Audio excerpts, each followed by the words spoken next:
Brasil assiste já há alguns anos um crescente protagonismo do Poder Judiciário. Depois de 2 anos da Operação Lava Jato, esse protagonismo ganhou novos contornos. As ações receberam aplausos, mas também muitas críticas. E da polêmica surgiram questionamentos. Qual a relação entre a política e o Poder Judiciário no Brasil? A atuação da Justiça é contaminada pela disputa partidária ou não? As instituições atuam dentro da ordem democrática? Conversa comigo a cientista política Marjorie Marona, professora da UFMG e uma das coordenadoras do Observatório da Justiça no Brasil e na América Latina. Bem-vinda, Marjorie. Obrigada. Ao criticar o excesso de ativismo do judiciário, já fazendo uma referência a esse excesso de ativismo numa palestra, o ministro do Supremo, Dias Toffoli, fez uma declaração que chamou a atenção. Ele disse que o judiciário havia um risco dele cometer o mesmo erro que os militares cometeram em 64. O que você pensa desse comentário do ministro?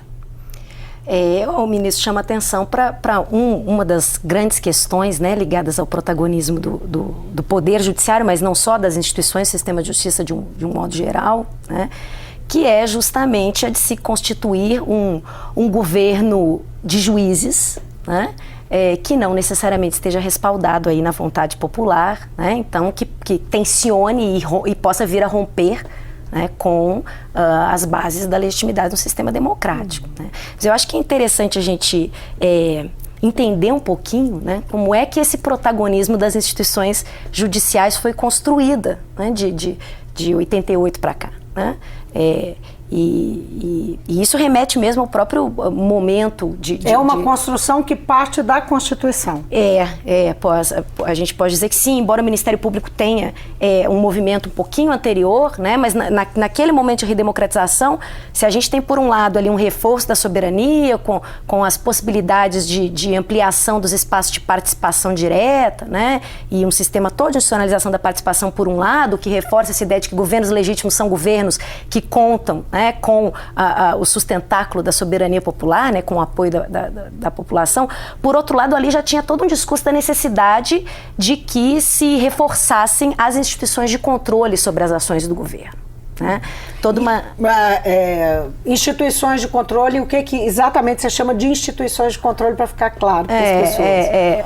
Agências burocráticas, né, capazes de mapear a ação dos representantes políticos. Né? E com isso garantir, e com isso se traz um elemento a mais para o debate sobre a legitimidade dos governos. Né? Os governos têm que ser eleitos democraticamente, né? Mas também tem de, evidentemente, agir de acordo com a legalidade, e é preciso que você, então, tenha toda uma estrutura de controle. Então aí a gente pode falar, lembrar, né, do momento posterior, quando se cria a Controladoria Geral da União, né, os próprios tribunais de contas, né, mas particularmente as instituições judiciais vão ser bastante empoderadas nesse processo de ampliação, digamos assim, de um discurso de controle ou de accountability, como a gente chama na ciência política. E o que acontece nesse processo que nós chegamos aqui? Não é? Neste momento que esse protagonismo, olha que há alguns anos esse programa discute essa questão.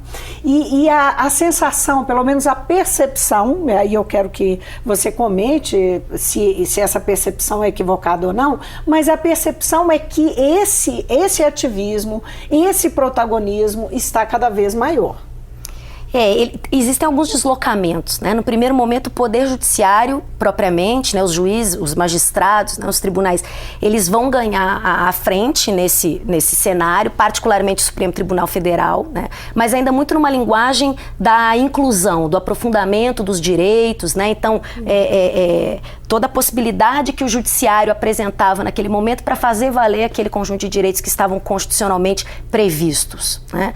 E há um deslocamento com novos atores entrando na cena. né? Então a gente passa aí por todo um incrementalismo institucional, tanto da Polícia Federal quanto do Ministério Público, quer dizer, um conjunto de investimentos nessas instituições, né?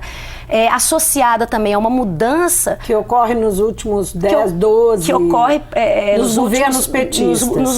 Nos últimos governos do Partido dos Trabalhadores, né? E isso vai, na verdade, possibilitar que o Ministério Público, né, que também no primeiro momento estava muito ligado à garantia de direitos difusos e coletivos, possa fortalecer uma outra via de ação, né, e exercer então esse papel de controle sobre a atividade política, né. Ao lado disso, as polícias em conjunto, né, as operações conjuntas com a Polícia Federal, que também vai receber uma série de novos recursos, você vai ter um número de concursos, né, bastante expressivo nesse período, né. Então você tem aí recursos materiais e recursos humanos que vão possibilitar uma operação mais articulada entre Polícia Federal e Ministério Público, e já no campo do direito penal. E por que no campo do direito penal? Porque a gente também tem mudanças processuais e materiais do direito penal, né, que vão tornar mais atrativa a via criminal para o controle dos atos de corrupção.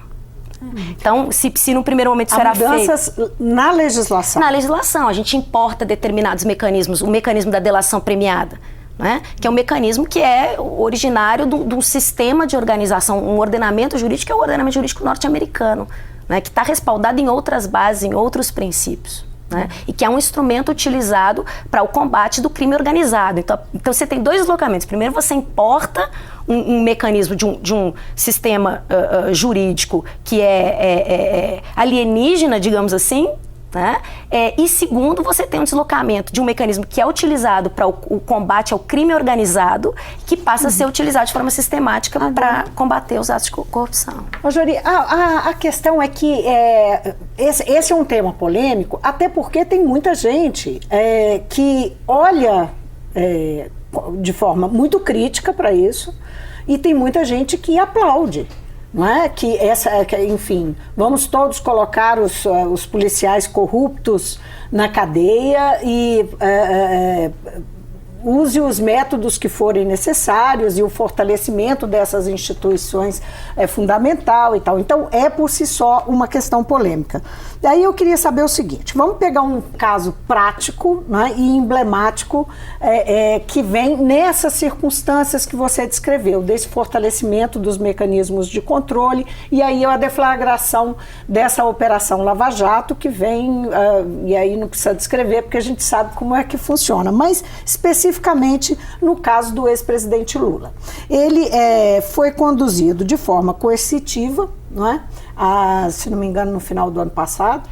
E agora o Ministério Público, numa longa coletiva, apresentou a denúncia contra ele por causa do triplex do Guarujá, não é? Por conta do triplex.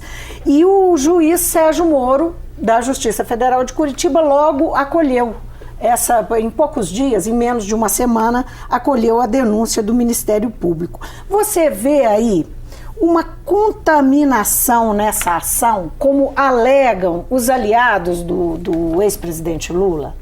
Esse caso é um caso emblemático porque ele de fato reúne as duas principais críticas que envolvem a atuação das instituições do sistema de justiça nos últimos tempos no combate à corrupção, né? O que a gente escuta basicamente quando se questiona, aí você coloca, né, é uma questão polêmica. Eu acho que ninguém de sã consciência vai dizer que é a favor da corrupção. Evidentemente que fortalecer instituições de controle por si só é muito importante para o aprofundamento da democracia, né? Porque se possibilita, sim, um combate mais efetivo da corrupção. Quais são as duas questões que estão na mesa e que geram, então, toda essa polêmica, né? Por um lado, é a seletividade na atuação dessas instituições, né? E, por outro lado, uma espécie de espetacularização do combate à corrupção, né? E aí a gente tem alguns riscos associados, né, a essas duas questões, né?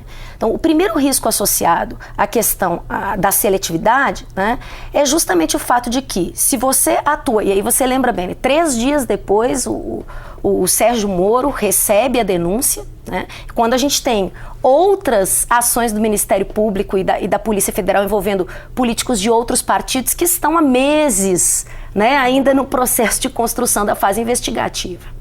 Né? A rapidez salta aos olhos a rapidez com que a denúncia foi anunciada nesse caso. Então, essa crítica da seletividade... O acolhimento, né?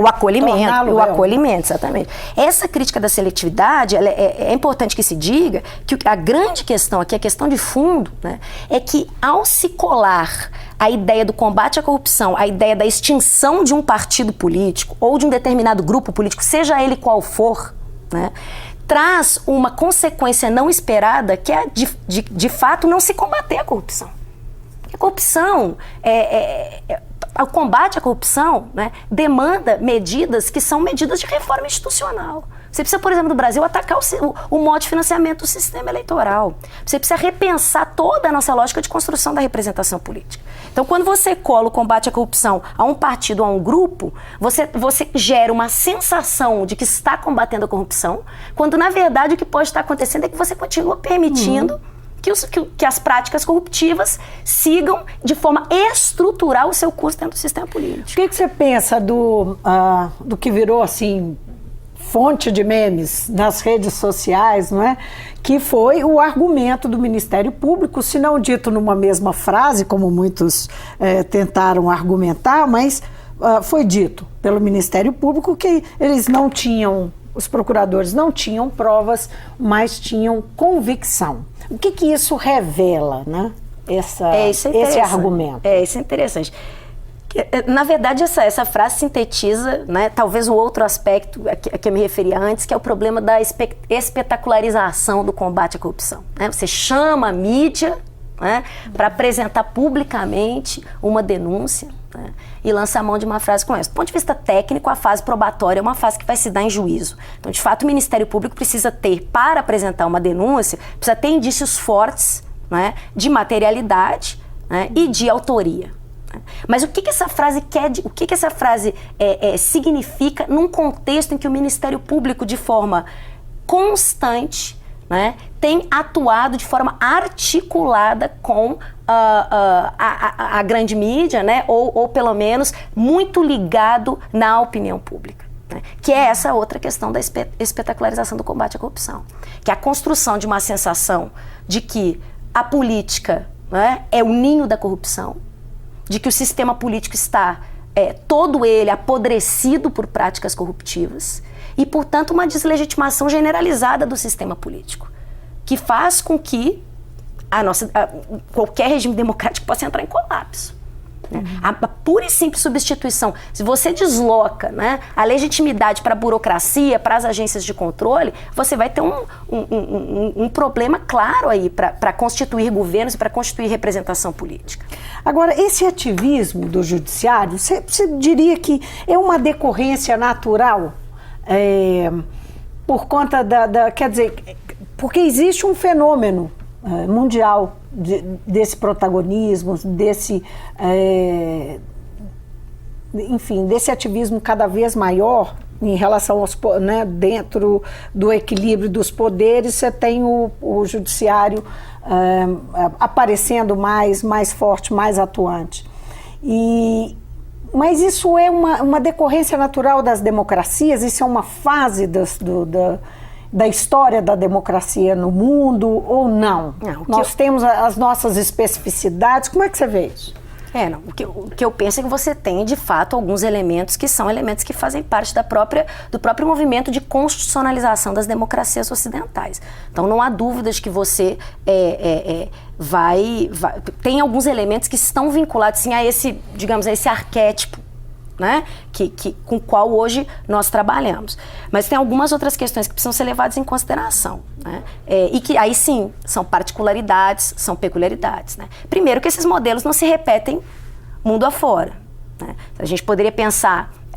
Quais modelos? Esses modelos de controle judicial, que possibilita o protagonismo do poder judiciário, uma maior... possibilidade do judiciário controlar os atos do legislativo, controlar os atos do executivo, né? E faz isso a partir do momento que atua. Isso não se repete? Não, o modo como isso opera não se repete. Né? Porque as instituições, elas, evidentemente, que vão operar dentro de lógicas distintas. Né? Porque o que se vê, e analistas têm falado nisso, né, repetidamente, no caso do Brasil, a gente tem uma fragilização do judiciário e mais do legislativo e mais recentemente do executivo. Olha que interessante, na né? história Como diz que não tem vácuo, não existe vácuo de poder, então acende-se o judiciário nessa esteira. A pergunta é mais do que isso? É mais do que o enfraquecimento dos outros? Ou é tudo junto e misturado? Olha que interessante, né? Na nossa história republicana, a gente tem, na verdade, uma crítica que é constante no campo da política, que é justamente de uma balança que pende em prol do executivo. Né? E aí, porque em 88, todo esse debate, né, por um fortalecimento do Poder Judiciário, que vem como consequência disso das demais instituições do sistema de justiça, mas do Poder Judiciário naquele momento, vem para tentar restabelecer esse equilíbrio entre os poderes. Né? Eu acho que não necessariamente a gente precisa chegar num ponto de desequilíbrio em prol do Poder Judiciário. Eu acho que existe espaço para o Poder Judiciário operar respeitando o equilíbrio entre os poderes e atuando nas suas funções. Tanto as funções de controle sobre os demais poderes, quanto, né, dentro dessa lógica de equilíbrio, quanto as suas funções de efetivação. Na nossa história, nós temos um outro momento semelhante de tanto protagonismo do Judiciário? Não, o nosso momento de protagonismo é mais evidente, né, ele se conforma justamente com o processo de redemocratização, quer dizer, a partir, né, do processo de redemocratização. Agora, uma coisa curiosa em relação ao judiciário é que há uma crítica recorrente no Brasil, ou duas críticas recorrentes no Brasil sobre a justiça. Uma delas é que ela é muito demorada, né?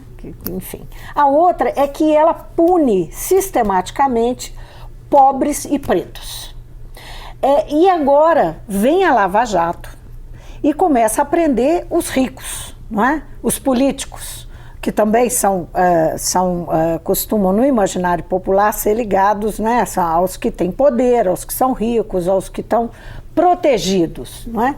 Isso, de alguma forma, estaria na origem da aprovação popular à Lava Jato? Eu não tenho dúvida que esse discurso é mobilizado por aqueles que estão à frente da operação.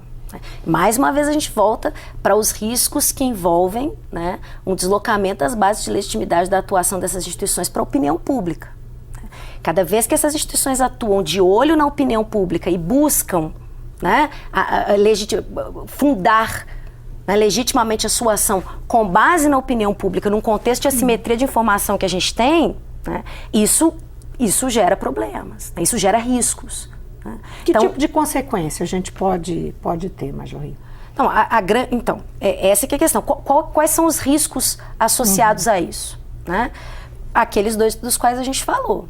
Quer dizer, você começa a operar com uma seletividade, né? E você começa a operar num discurso que é um discurso de deslegitimação generalizada do sistema político.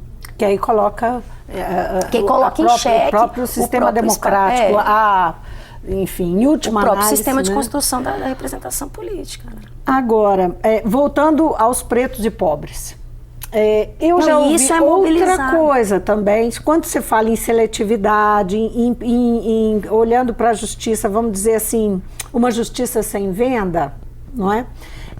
Eu já ouvi de advogados, de especialistas, que na primeira instância existe muita arbitrariedade, muita decisão arbitrária, não é?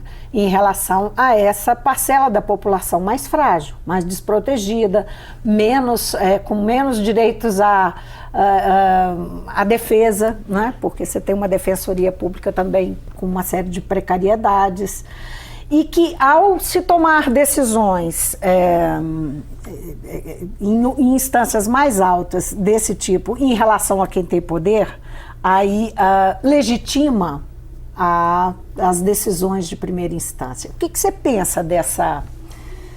legitima essas atitudes arbitrárias, entendeu? Dá força a um comportamento mais arbitrário na primeira instância.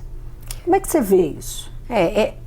O que você está colocando, se eu estou entendendo bem, né, é o problema da construção de um discurso de eficácia do sistema judicial, né, a partir dessas ações de combate e controle, versus uma sensação de ineficácia absoluta ou de, na verdade, uma atuação que é também seletiva, que atinge uma população mais carente, né, e historicamente excluída, né, e oprimida.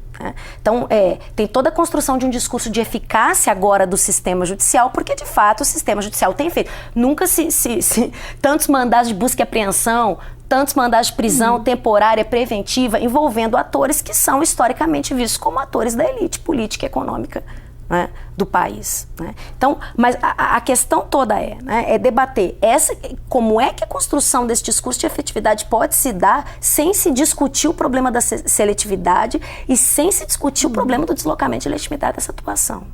Né? O quão eficaz, de fato, você pode dizer que é um sistema de justiça, né, quando ele continua operando dentro de uma lógica de seletividade na atuação.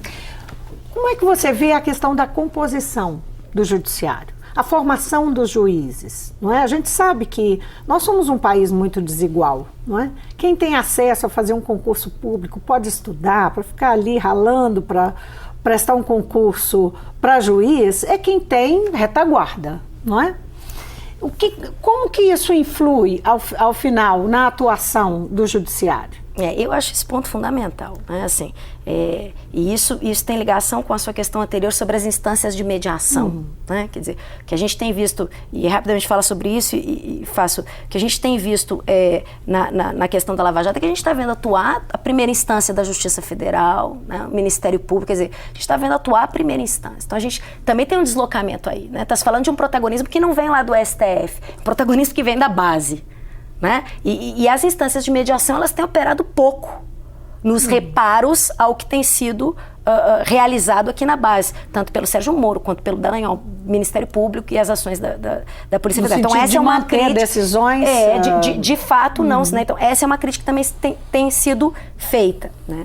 E aí é interessante pensar, né, assim, qual que é o perfil. Então você tem todo um protagonismo dessas instituições, né? E elas vão operar, evidentemente, através, né, dos magistrados, procuradores. Qual que é o perfil, né, que desses magistrados, desses procuradores, né, desses delegados da Polícia Federal, enfim, dessa inteligência aí, né?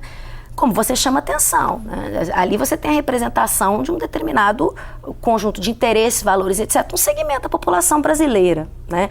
Que é um segmento que, de fato, tem que ter algum respaldo, né? Porque você bem lembra, para prestar um concurso público, você tem que ficar, para esses espaços, tem que ficar pelo menos 2 anos estudando, né? Quer dizer, tem todo esse debate sobre a meritocracia e etc., que entra nessa questão, né? Então, hoje a gente tem uma magistratura, e aí eu posso falar, tem um censo do judiciário que saiu há pouco aí, mas isso não foge muito do Ministério Público também. Você tem uma magistratura composta fundamentalmente por homens brancos, né? Você tem uma representação feminina na base e as mulheres não conseguem ascender, né? Você não tem representação de negros e negras no Poder Judiciário. A subrepresentação é gigantesca, né? Então você tem homens brancos de classe média, vamos dizer assim, né? Que são forjados, que vão reproduzir, que são forjados dentro de uma cultura de luta no mercado, quer dizer, que tem uma tendência de enxergar que o Estado é um espaço, que é um espaço da corrupção, né, que a política é um espaço, que não é um espaço de construção legítima de decisões, né, porque se formaram no mercado. Né, porque, de fato, se formaram no momento em que o Estado não trabalhava com tantas políticas públicas de inserção, etc. Provavelmente se formaram contando com o sustento particular que podiam receber das suas famílias e por aí afora. Então, isso é importante dizer porque, né, para mostrar que essa burocracia, ela não é também neutra e desprovida de valores. Essa burocracia, ela se constitui ali também em função de determinados programas e projetos que precisam ser negociados. Então, essa atitude um pouco heróica de figuras, né? Eu estou aqui roubando um termo que eu escutei de um crítico. Ele fala que essas figuras heróicas do Ministério Público, do Judiciário, dos juízes de primeira instância, fazendo uma referência inclusive ao Sérgio Moro, teria a ver com essa visão do mundo, visão da política de forma... Eu acho que esse é um elemento. basicamente, digamos, preconceituosa. Eu acho que esse é o elemento. É você achar que no reino do direito, né, a gente usa muito tempo, política versus direito, achar que o reino do direito vai te dar todas as saídas e desmerecendo, né, toda a atividade política como politiqueira, como, né, assim, esses sentidos que são atribuídos à atividade política, que são sempre sentidos que são para diminuir a atividade política, para... Marjorie, infelizmente o nosso tempo acabou. Eu vou fazer assim, eu vou combinar com você uma segunda etapa, porque a nossa pauta não acabou. Muitíssimo obrigada por ter vindo. Eu que agradeço. Eu conversei com a cientista política Marjorie Marona, professora do Departamento de Ciência Política da UFMG. Ela é uma das coordenadoras do Observatório da Justiça no Brasil e América Latina. E a nossa conversa aqui foi em torno do protagonismo do judiciário e o que isso acarreta, em que contexto nós estamos vivendo e assistindo esse protagonismo, esse ativismo do judiciário brasileiro. O Mundo Político fica por aqui. Obrigada por nos acompanhar e até o próximo programa.